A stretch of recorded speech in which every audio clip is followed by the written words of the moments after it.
I am in Lancaster, Ohio, and right here is the old Stonewall Cemetery, and this is better known as the President's Acre. Now it's kind of random, there's no president from here, there's no president buried here, there's no relations to any presidents. So why is it called the President's Acre? In 1817, the family who owned this family cemetery deeded a plot permanently to the current sitting President of the United States and his or her family. The deed is still accurate and legal. So this is called the old Stonewall Cemetery. I think it's because there's a big stone wall around it that's pretty neat and also pretty unique. Well, if we look up here, it's hard to say, but it says this wall, which encloses the family burying ground of Nathaniel Wilson, one of the early pioneers of the West, who emigrated from Cumberland County, Pennsylvania, and settled near this place in 1798, when all around was one continued uninhabited wilderness. It was commenced by him in 1838. The wall was finished in 1839. So I think that was the last burial also. So it is locked up, but you can see, I guess the Wilson family graves, really old. Obviously, I mean, it looks like the wall is kind of taken care of. There's a protective plate over the engraving up there, but the graves are falling apart. You usually see the stuff like this at like the East Coast cemeteries, but like the stones are like curved like that. It's always sad to see the grave in such bad shape.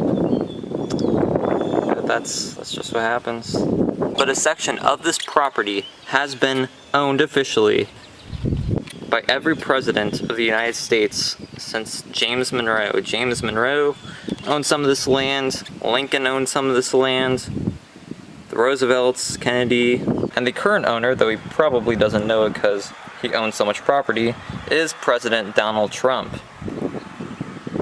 And if he were to choose, he could legally be buried here. It is up to him. It's quite an interesting structure, and who knows, maybe a future president may end up laid to rest here. No one's taken up the offer yet, but maybe one day they'll have a president join them. One of my recent goals have been to visit the grave sites of every single president. Now, so far I've done 11, so not doing too well, but I've been to a fake one. Does that count for anything? I don't know. This is the back side of the wall.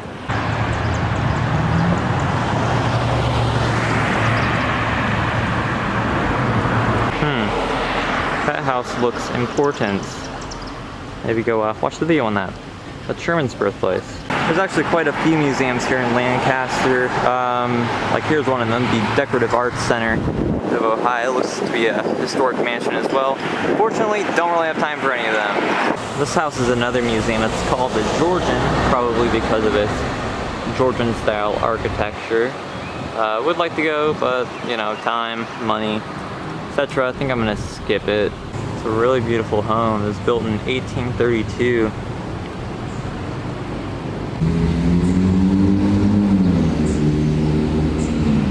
Interesting Tudor castle-like church there.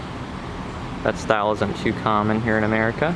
Another neat house, the old stone staircase going up to it.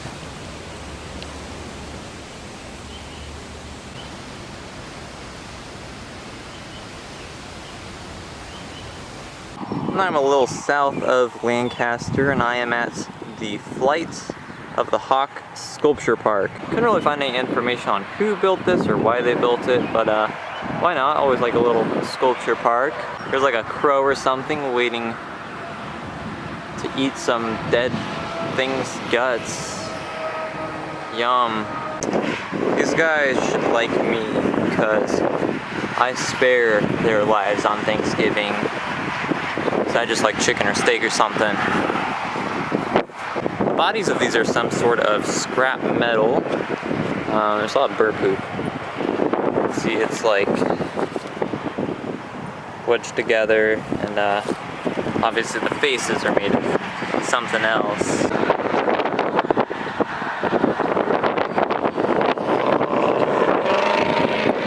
Huh, didn't know these were out here. Never mind, I don't know, this isn't an elk, this is just a regular deer. Well, there's a deer, so naturally, every person thinks of Bambi, which, you know, I hated that movie. Why did all the parents have to die? That's so sad. There's a real hawk or something. It's not a hawk, I'm stupid. And this is the centerpiece of the park. The hawk in its nest, 40 feet in the sky. That's a pretty neat sculpture. He is menacingly watching me.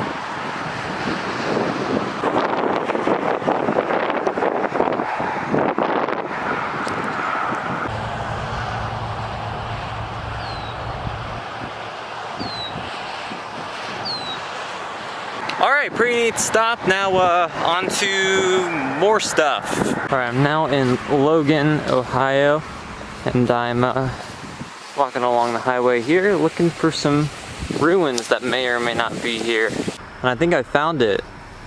These are the remains of Stewart's Folly. Right here was once a one-of-a-kind home that was a prototype that was designed to be indestructible. A home that would be invincible to hurricanes or tornadoes or anything. It actually had a really interesting design. It was built between 1971 and 1973, and it was like a spherical. I'll show the photo on the screen of what it was like. Nothing really came of it, and eventually the guy who made it died, so it just sat here abandoned for a long time. Pretty sure that would have been accessible, so it would have been cool if, you know, it was still here. Abandoned place to explore. But I believe in 2016, some arsonist came in and destroyed the Indestructible House. So this is what's left of it. Almost nothing of it remains. The whole sphere of the house is completely gone. Turned out not to be indestructible after all. From fire. I mean, it's made of cement. How did it burn? See, there's been overgrowth. It's a big pile of stuff. Looks like this might have been the whoever lived here's bed, the bed spring. Look, you can tell it was like burnt up. It's like totally distorted. You can also tell there was a fire because there's all this burnt wood. Wonder if like wood was put in there, or I don't know, but you could see definitely burned. It's another big pile of junk. It's like another bed spring.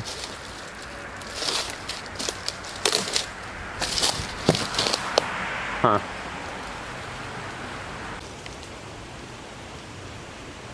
See, a lot of the structure fell down right here.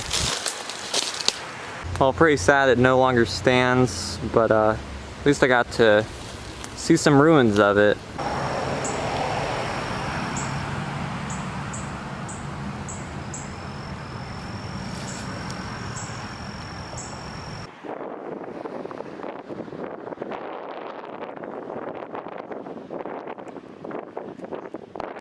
Wasson Memorial Park has a really cool old archway. This might have been built for carriages. It's pretty neat.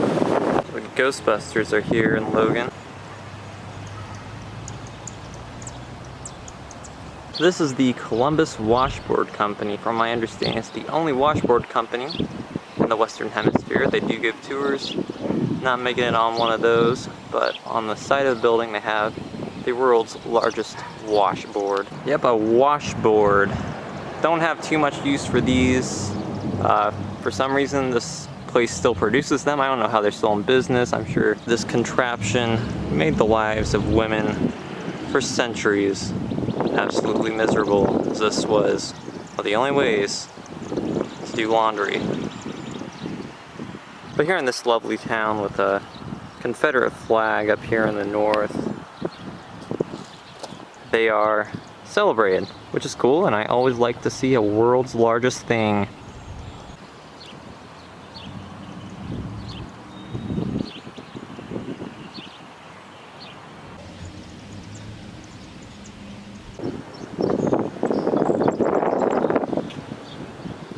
this is the main street in Logan. You know, some small towns really decorate their main street, make it very patriotic. As you can see, there's lots of flowers on every lamppost. And this is also unique. They're doing a hometown hero thing where they show the photos and names of servicemen and women from the community. That's really cool. And this is the Hocking County Courthouse.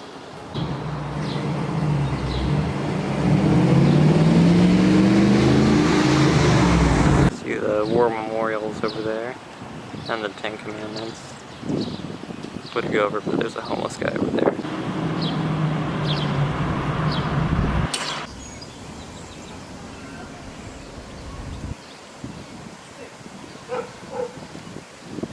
I'm at Oak Grove Cemetery, and there's like this line of mausoleums on the side of the cemetery built into the hill.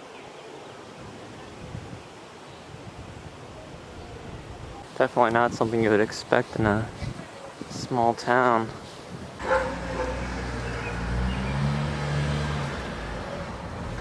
think this one is being used as storage, maybe? I don't know. This is the trimmer one. Looks not in the best of shape. Not sure if that side was ever used. I could actually try to crawl through here if there weren't people like actively watching me over here. This one uses like glazed brick or something.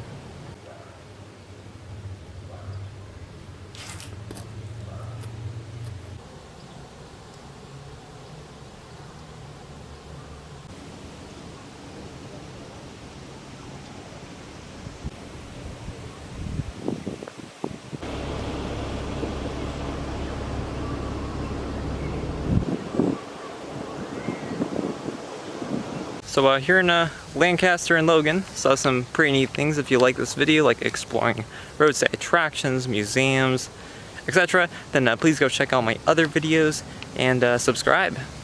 Thanks for watching.